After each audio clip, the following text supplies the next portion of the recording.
इससे व्यवहार बना करके रखेंगे तो अमुक काम हो जाएगा, उससे व्यवहार बना करके रखेंगे तो समय आने पर पैसा कौड़ी मदद करेंगे, पैसे वाले हैं। कभी जरूरत पड़ेगी मारपीट की तो शरीर से हेल्दी है, उस समय सहयोग करेगा। हम लोग जिससे भी प्रेम करते हैं स्वार्थ से करते हैं, लेकिन सारे ब्रजवासी निस्वार्थ भाव से नंद बाबा से प्रेम करते हैं, स्नेह है। इसलिए सभी ब्रजवासियों को ऐसा लग रहा है कि ये नंद बाबा के घर में नहीं, मानो मेरे ही घर में लाला का जन्म हुआ है। इसलिए सब बड़े उत्साह के साथ जन्मोत्सव मना रहे हैं। श्रीमद् भागवतकार कहते हैं कि नंदस्त्वात्मज उत्पन्ने जाता हलादो महामना। महामना श्री नंद बाबा जो हैं वो अपने पुत्र के जन्म के विषय में सुन करके जाता हलादो, महान आनंद हुआ हृदय में। सभी विप्रों को, वेदज्ञ ब्राह्मणों को बुला करके श्री नंद बाबा बहुत सारे अन्न वस्त्र आदि उन्हें दान करते हैं, अपने पुत्र के लिए आशीर्वाद की याचना करते हैं। सभी विप्रजन प्रसन्न होकर, संतुष्ट होकर के वहां से आशीर्वाद देते हुए प्रस्थान करते हैं। श्रीमद् भागवतकार बहुत सुंदर वर्णन करते हुए कहते हैं कि भगवान के मुख्यतः 24 अवतार हैं। उन 24 अवतारों में जो श्री रामा अवतार और श्री कृष्णा अवतार है, ये दोनों अवतार पूर्णावतार है। यही दोनों अवतारों की मुख्य रूप से कथा गाई जाती है और कथा श्रवण की जाती है। यह सब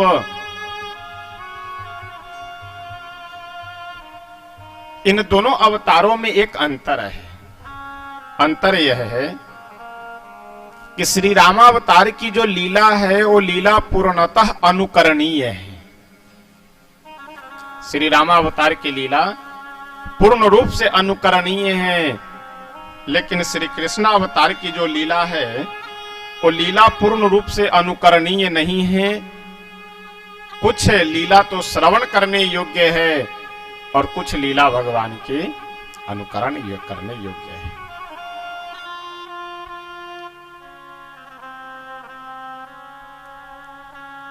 सभी ब्रजवासी, बच्चे को बैठा करके रखिए, खेलने मत दीजिए, ले जाओ उसको घर में ले जाओ।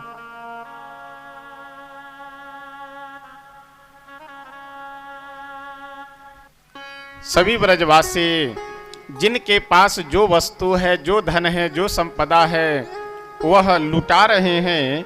लेकिन एक विशेष बात यह है कि जो लूटने वाले हैं वो अपने पास रखते नहीं हैं। जैसे मान लीजिए किन्हीं के पास कोई वस्त्र है तो वस्त्र ला करके लुटाया, तो ऐसा नहीं कि उस वस्त्र को लूटने वाला व्यक्ति अपने पास रख ले, वह भी लुटा देता है। किन्हीं के पास एक स्वर्ण मुद्रा है, मान लीजिए उस स्वर्ण मुद्रा को प्रसन्नता के साथ, हर्ष के साथ, आनंद के साथ, जन्मोत्सव के खुशी में उसे अगर लुटा दें तो स्वर्ण मुद्रा को लेने वाला दूसरा जो मनुष्य है वो अपने पास नहीं रखता, वह भी लुटा देता है। और आप जानते हैं जहां देने की भावना हो वहां आनंद कई गुना अधिक बढ़ जाता है, और जहां सबके अंदर केवल लेने की भावना हो जाए वहां फिर खींचातानी होने लगती है, वो आनंद खत्म हो जाता है, प्रसन्नता समाप्त हो जाती है। जितने भी ब्रजवासी जन्मोत्सव मनाने के लिए आए हैं, ये सभी कोई संग्रह करने की भावना से नहीं, किसी मजबूरी में अथवा विवश होकर के नहीं, सब स्वतंत्र रूप से आनंद और प्रसन्नता के साथ जन्मोत्सव मना रहे हैं। कई दिनों तक सभी ब्रजवासी आनंद के साथ उत्सव मनाए। एक दिन नंद बाबा अपने सभी बड़े ब्रजवासियों को बुला करके बोले कि ऐसा है, कंस को कर दिए बहुत दिन हो गया, तो चल करके हम लोगों को कर दे देना चाहिए। जो भी कर की व्यवस्था रही हो, जो भी कर का मानक रहा हो, कर यानी टैक्स, द्रव्य, वस्त्र, घी, दूध आदि जो भी मात्रा रही हो कर की, कर देने के लिए सभी ब्रजवासियों को साथ में लेकर के नंद बाबा मथुरा पहुंचे। सबसे पहले तो जाकर के कर दिए कंस को, और वहां से अपने मित्र वसुदेव जी से मिलने के लिए कारागार में पहुंचे। उधर नंद बाबा पहुंच रहे हैं मथुरा कर देने के लिए, और इधर ब्रज मंडल में कंस के द्वारा भेजी हुई एक पूतना नाम की राक्षसी, जिसको कंस के द्वारा आदेश मिला हुआ था कि ब्रज मंडल में जितने भी बच्चों का जन्म हुआ है उन सब को तुम समाप्त कर दो, लेकिन इस प्रकार से मारना कि समाज में विद्रोह भी न हो, समाज में द्वेष की भावना भी न प्रकट हो। कहावत है ना कि सांप भी मर जाए और लाठी भी न टूटे। अगर जा करके किसी बच्चे को पकड़ करके अगर गला दबाने लगे या कुएं में डाल दे तो लोग उग्र हो जाएंगे, क्रोधित हो जाएंगे। तो इसलिए कंस बोला कि इस प्रकार से तुम बच्चों का वध करना कि लोग समझ ना पाए, लोगों को ये लगे कि वैसे कोई बीमारी हुई, खत्म हो गए। पूतना भी अपने मन में सोच विचार कर करके निर्णय की कि ऐसा है, मैं दुग्ध में जहर मिला करके बच्चों को पिला दूंगी, वह पी करके मर जाएगा, काम खत्म। ब्रजमंडल में आई और सोची कि ऐसा है, प्रारंभ ऊपर से ही किया जाए, यानी सभी ब्रजवासियों के जो सरदार हैं, सभी ब्रजवासियों के जो हेड हैं, मालिक हैं, श्री नंद बाबा उन्हीं के घर से आरंभ करते हैं, क्योंकि उनके भी घर में दो दो लाला का जन्म हुआ है। अच्छा, हुआ यह कि जब से प्रभु अवतार लिए हैं तब से बड़े बड़े ऋषि, महर्षि, अमलात्मा, विमलात्मा, महात्मा, देवता, ये सब वेश बदल बदल करके आते रहते हैं दर्शन करने। यशोदा मैया भी बड़े ही आनंद और प्रसन्नता के साथ अपने लाला का दर्शन कराती है।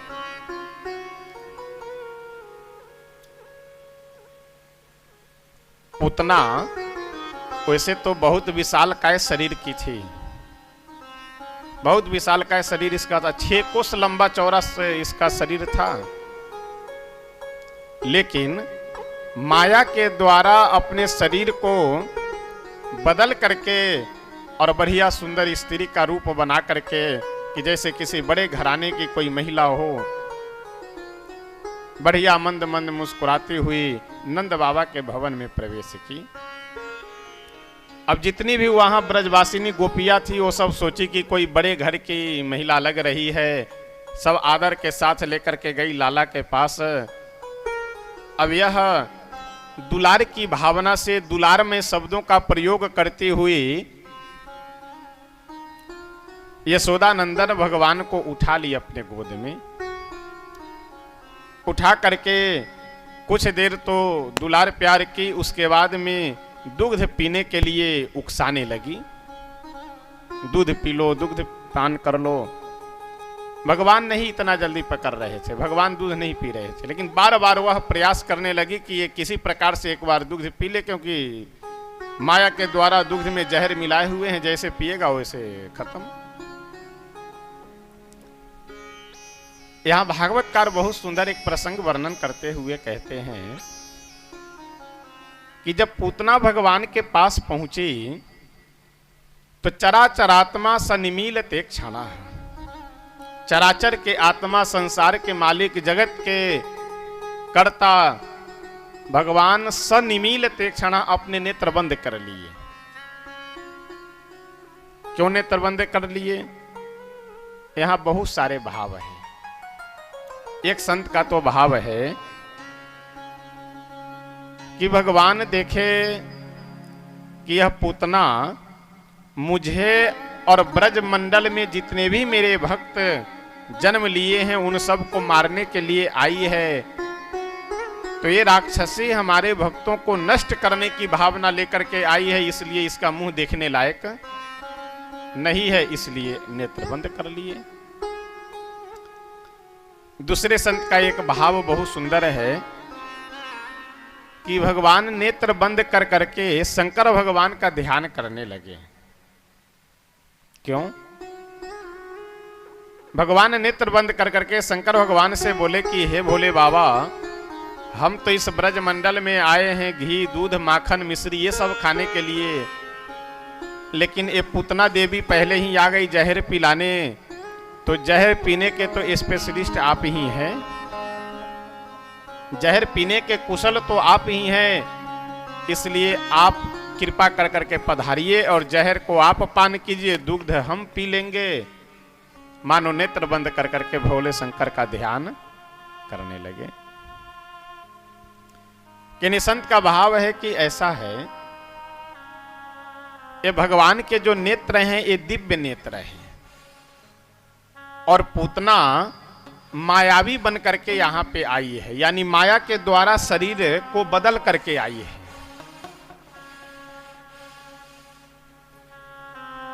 भगवान अपने मन में विचार किए कि अगर पूतना के शरीर पे मेरी दृष्टि पड़ी तो इसकी माया हो जाएगी समाप्त, और जैसे माया समाप्त होगी वैसे इसका जो विकराल स्वरूप है वो प्रकट हो जाएगा, और जब विशाल काय वह राक्षसी का स्वरूप प्रकट होगा तो यशोदा आदि जितनी भी गोपियां हैं, हमारी माताएं हैं, ये सब डर जाएगी, घबरा जाएगी, इसलिए अपना नेत्र बंद कर लिए। जो भी भाव अच्छा लगे वह ग्रहण करना चाहिए। अन्य भी बहुत सारे भाव है, भगवान पूतना को देख करके अपने नेत्र बंद कर लेते हैं। पूतना गोद में उठाई और दुलारती पुचकारती हुई दुग्ध पीने के लिए बार बार उकसाने लगी। भगवान जल्दी पीना तो नहीं चाह रहे थे, लेकिन बार बार पकड़ लो पी लो बार बार जब निवेदन करने लगी तो भगवान प्रारंभ कर दिए। लेकिन हुआ यह, दुग्ध के साथ साथ भगवान पूतना के प्राणों को भी खींचना प्रारंभ कर दिए। अब जैसे प्राणों को खींचना प्रारंभ किए वैसे उसकी श्वास की जो नली है वो अटकने लगी, श्वास ले नहीं पा रही थी, दम घुटने लगा।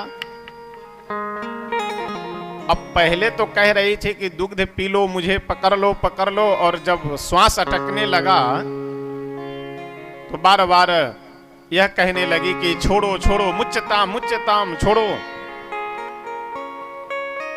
भगवान बोले कि अभी तो तुम कह रही थी कि दुग्ध पी लो और अब कह रहे हो कि छोड़ो, अब कह रही हो छोड़ो, क्यों? पूतना बोली क्या रे, हमें दूध कुछ नहीं पिलाना है, अब हमें छोड़ो, जल्दी छोड़ो, नहीं तो मेरा प्राण निकल जाएगा। भगवान बोले कि पूतना देवी, इतना जल्दी हम किसी को पकड़ते नहीं हैं, लेकिन एक बार अगर पकड़ ले तो बिना कल्याण किए हुए छोड़ते भी नहीं है। इसलिए जब तक अब तुम्हारा कल्याण नहीं हो जाएगा तब तक हम छोड़ने वाले नहीं हैं। पूतना बोली कि ऐसा है, कल्याण वगैरह वो सब गया, उससे हमें मतलब नहीं है, कल्याण होगा कि नहीं होगा, अभी तो तुम हमें छोड़ दो। भगवान बोले ये तो पहले सोचना चाहिए ना तुम्हें, हमारा संकल्प है कि हम इतना जल्दी किन्हीं को पकड़ते नहीं हैं, और एक बार अगर पकड़ लिए तो जब तक कल्याण न हो जाए तब तक छोड़ते भी नहीं। पूतना घबरा करके नंद बाबा के भवन से बाहर निकली, और जैसे ही घबराहट में पूतना अपने प्राणों को देखे कि अब श्वास रुक रहा है, सांस लेने में समस्या हो रही है, घबराहट के कारण पूतना माया भूल गई, और जो उसका विशाल विकराल शरीर जो था वह प्रकट हो गया। ये तो देख करके सभी ब्रजवासिनी जितनी भी गोपियां हैं यह सब बहुत दुखी और उदास होने लगी, सब रोने गाने लगी, चिल्लाने लगी, अरे बचाओ बचाओ। लेकिन संजोग की बात यह है कि उस समय कोई भी बड़े ब्रजवासियों में उपस्थित वहां थे नहीं, सब गए हैं मथुरा। इधर तो ये घटना हो रही है। उधर मथुरा में जब नंद बाबा वसुदेव जी से मिलने के लिए गए तो वहां वसुदेव जी नंद बाबा से बोले कि ऐसा है नंदराय जी, आप यहां मत रुकिए, मेरा ज्योतिष कह रहा है कि ब्रज मंडल में बहुत बड़ा उत्पात होने वाला है, आपके लाला के ऊपर बहुत बड़ा संकट आने वाला है, इसलिए आप मथुरा में ज्यादा मत रुकिए, सीधे जल्दी आप जाइए अपने नंदगांव, अपने ब्रज मंडल में।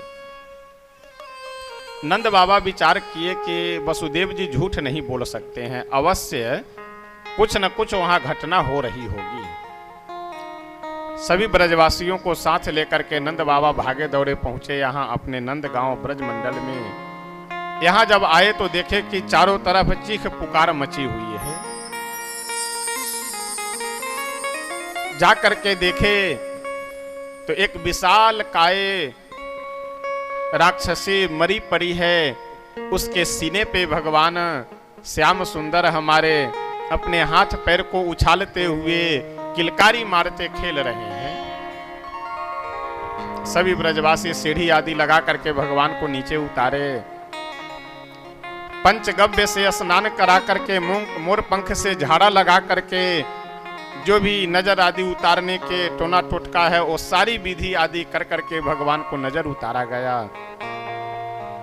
पूतना के शरीर को छोटे छोटे टुकड़ों में काट करके, पूतना जब गिरी थी तो होश तो था नहीं, जैसे पाई वैसे गिर गई। तो गिरते समय शरीर से जितने भी वृक्ष दब करके टूट गए थे, उन्हीं वृक्षों को छोटे छोटे टुकड़ों में काट करके और पूतना के शरीर को अलग अलग अंगों को कर करके उन्हीं लकड़ियों से रख करके शरीर जला दिया गया। अच्छा, इतना विशाल का शरीर था कि एक साथ एक जगह जला भी नहीं सकते थे। 6 कोस लंबा चौड़ा शरीर है, हाथ अलग, पैर अलग, गर्दन अलग, सबको अलग अलग रख करके और ऊपर से लकड़ी डाल करके जलाए। देखिए, शरीर जब जलता है तो उससे दुर्गंध निकलती है, दुर्गंधित वायु निकलती है उससे। लेकिन भागवतकार कहते हैं कि जब पूतना का शरीर जला तो दुर्गंधित वायु नहीं अपितु पूरे ब्रजमंडल में सुगंधित वायु बह चली। पूरे ब्रजमंडल में ऐसा लग रहा है कि मानो इत्र छिड़का गया हो। ऐसा इसलिए हुआ कि पूतना का शरीर भगवान के मुख के स्पर्श करने से इतना शुद्ध और दिव्य पवित्र हो गया था कि शरीर के जलने से दुर्गंध निकलना चाहिए, लेकिन दुर्गंध के जगह पे सुगंधित वायु निकलने लगी, शरीर सुगंधित हो गया। श्री परीक्षित जी बोले कि गुरुदेव ऐसा है, पूतना तो मरने के बाद अवश्य नरक गई होगी, क्योंकि भगवान को मारने के लिए आई हुई थी। श्री सुखदेव भगवान कहते हैं कि राजन ऐसी बात नहीं है, पूतना नरक नहीं गई। आगे चल करके जिस पद पे यशोदा जी जाने वाली हैं, जिस पद पे देवकी जी जाने वाली हैं, उस पद पे पूतना पहले ही जा रही है। श्रीमद् भागवतकार बहुत सुंदर लिखते हुए कहते हैं, अहो वकीयम स्तनकाल कूटम जिघांसया पाययदप्यसाध्वी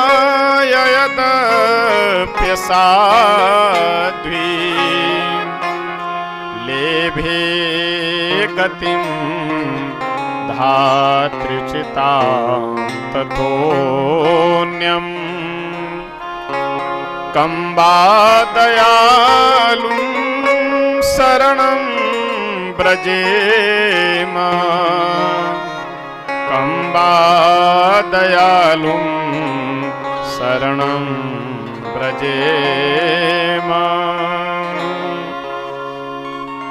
अहो वकीयं स्तनकालकूटं जिघांसया पाययदप्य साध्वीं लेभे गतिं धातृचितां ततोऽन्यं कं वा दयालुं शरणं ब्रजेम। अहो ये संस्कृत का शब्द है। अहो का अर्थ होता है आश्चर्य। भागवतकार कहते हैं कि आश्चर्य की बात है, जो वकी यानी जो पूतना, वकी यानी पूतना, जो पूतना भगवान को मारने के लिए आई हुई थी,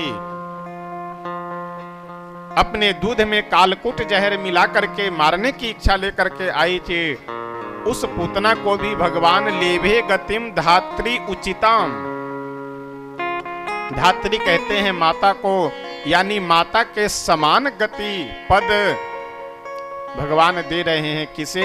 जो पूतना मारने के लिए आई थी। किसी ने कहा कि प्रभु आप तो बड़े पक्षपाती हैं, पूतना आई थी मारने के लिए और उसे गति दे दिए मां के सम्मान। भगवान बोले कि ऐसा है, पूतना मारने के लिए आई थी कि जिलाने के लिए आई थी, अमृत पिलाने आई थी कि जहर पिलाने आई थी, इससे हमें मतलब नहीं है। हमें मतलब इससे है कि पूतना काम क्या कर रही है। दूध पिलाने का काम कर रही है, और बच्चे को दूध पिलाना ये किसका काम है? ये माँ का काम है।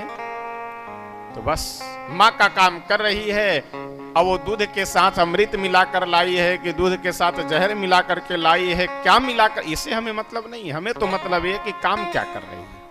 काम माँ का कर रही है, इसलिए माँ के समान उसे पद मिलना चाहिए। लेभे गतिम धात्रुचिताम ततोन्यम कम वा दयालुम शरणम ब्रजेमा। ऐसे कौन दयालु हैं जिनके शरण में जाया जाए। आइए हम सब एक भजन के माध्यम से श्री श्याम सुंदर भगवान से, नंद नंदन से प्रार्थना करते हैं कि हे प्रभु, अभी तक आपने लाखों हजारों करोड़ों की संख्या में एक से एक अपराधी पापी जीवों का कल्याण कर दिए। उन्हीं अपराधियों में, पापियों में एक मैं भी हूँ, मेरा भी आप कल्याण कर दीजिए, मेरा भी उद्धार कर दीजिए। हम में योग्यता तो ऐसी नहीं है कि हम आपको पा सके, लेकिन अगर आप चाहेंगे तो यह अवश्य संभव हो सकता है।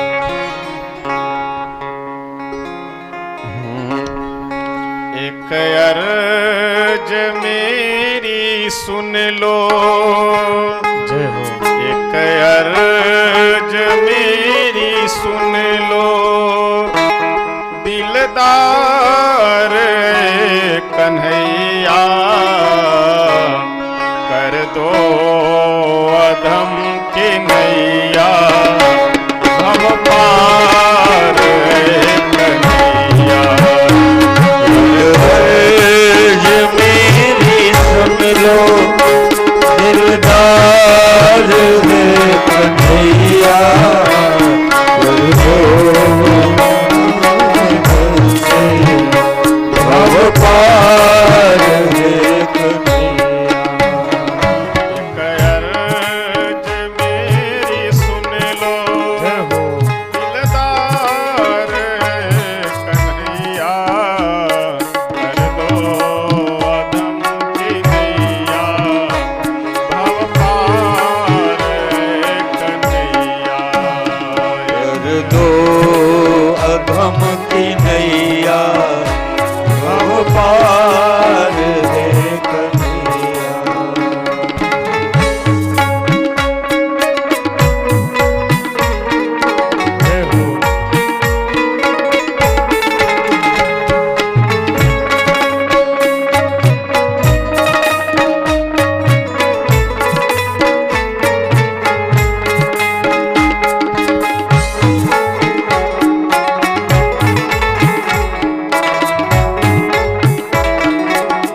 बहुत गुणवान विद्वान बन करके भगवान के शरण में जाने की जरूरत ही नहीं है। हम जैसे हैं, जिस स्थिति में हैं, वैसे उसी स्थिति में प्रभु के पास जा करके कहना चाहिए कि प्रभु ऐसा है कि हम पापी हो, चाहे पुण्यवान हो, चाहे अच्छा हो, भला हो, बुरा हो, चाहे जैसे भी हैं, अब आपके शरण में हैं। हमारे जीवन की बागडोर आपके चरणों में है। अब हमारा कल्याण कीजिए या कल्याण न कीजिए, ये आपके हाथ में है। अब हम अपने आप को आपके चरणों में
सुन लो दिलदार कन्हैया, कर दो अधम की नैया, हम पार कन्हैया, कर दो अधम जनों की भव पार है कन्हैया।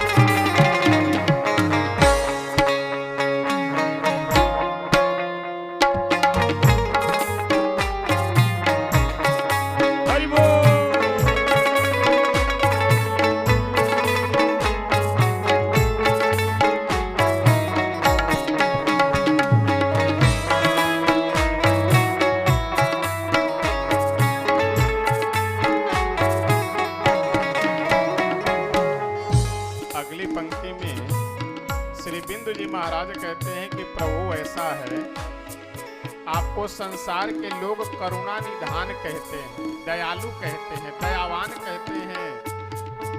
तो अगर आप संसार में अपना नाम करुणा निधान प्रचार कर रखे हैं तो करुणा तो आपको करनी पड़ेगी। अगर आप यह कह दीजिए कि तुम्हारे ऊपर हम करुणा नहीं करेंगे, दया नहीं करेंगे, तो आप ये समझ लीजिए कि आपका नाम बदनाम कर देंगे। हम क्या बदनाम करेंगे? चारों तरफ प्रचार कर देंगे कि इनका करुणा निधान नाम ठीक नहीं है, झूठ मूठ के नाम रखे हुए हैं, क्योंकि जब हमारे ऊपर करुणा नहीं किए तो कैसे करुणा निधान। जय हो। इसलिए आपका नाम है करुणा निधान, तो मेरे ऊपर करुणा तो आपकी को करनी पड़ेगी, चाहे खुश होकर कीजिए चाहे नाराज होकर कीजिए, लेकिन करुणा तो करनी पड़ेगी।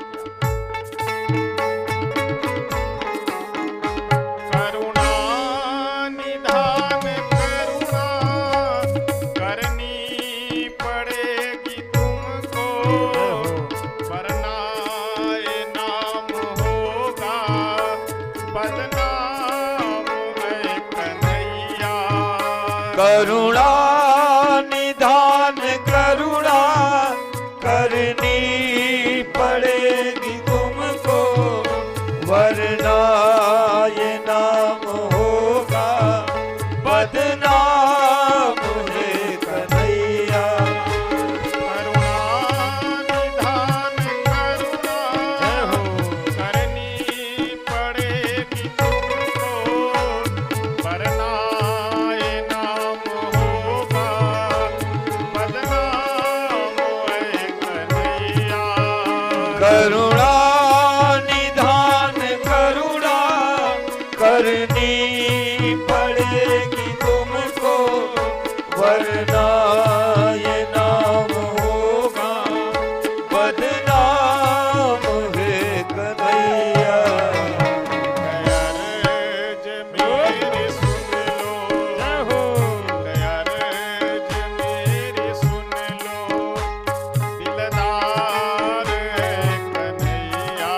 हे हरि अधम की नैया, जय हो। अब पार है कन्हैया। कर दो अधम की नैया, अब पार है कन्हैया।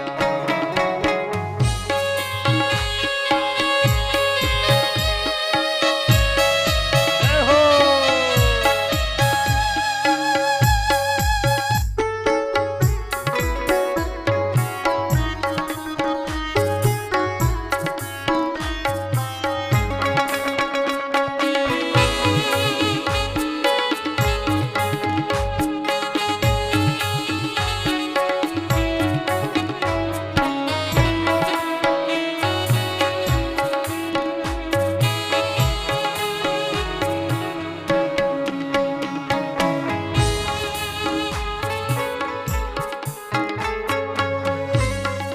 भजन की अंतिम पंक्ति में श्री बिंदु जी महाराज बहुत सुंदर भगवान से निवेदन करते हैं और हम लोगों को संदेश दे रहे हैं क्या कि अपने पास जो वस्तु उपलब्ध हो वही लेकर के भगवान के चरणों में जाना चाहिए।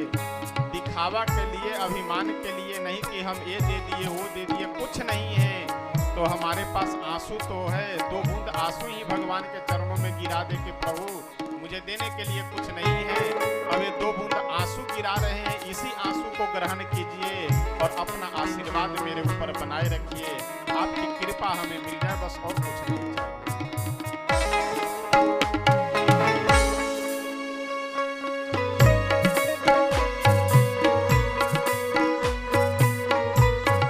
जय हो। ख्वाहिश ये है मुझको दृगबिंदु रत्न लेकर, बदले में दे दो कुछ तो कुछ प्यार कन्हैया।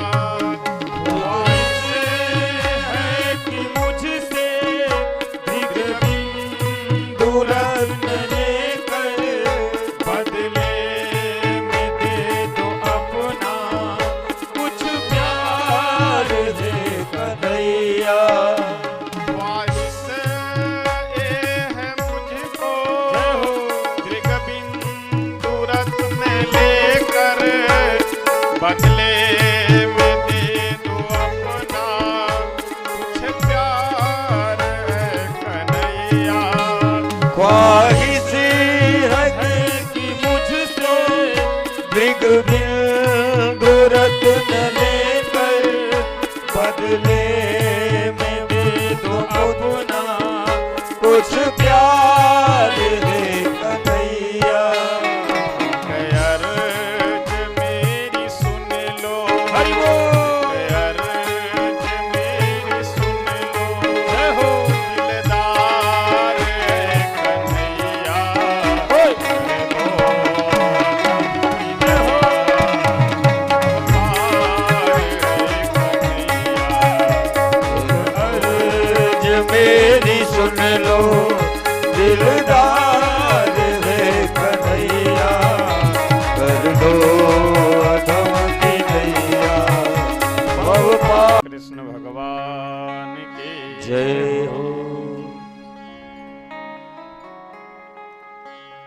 रामचरितमानस की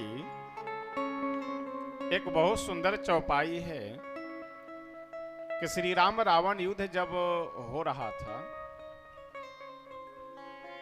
उस समय दिन प्रतिदिन राक्षसों का विनाश होता जा रहा था। नित्य राक्षसों की कमी होती जा रही थी, नित्य राक्षस मारे जा रहे थे। तुलसी बाबा बहुत सुंदर लिखते हुए कहते हैं कि छीज ही निशिचर दिन अरुराती, निज मुख कहे सुकृत जेहि भांति। राक्षसों का दिन प्रतिदिन उसी प्रकार से विनाश हो रहा है जैसे अपने मुख से अपनी प्रशंसा, अपने पुण्य, अपने सत्कर्म की व्याख्या करने के बाद उसका फल नष्ट हो जाता है। जैसे आप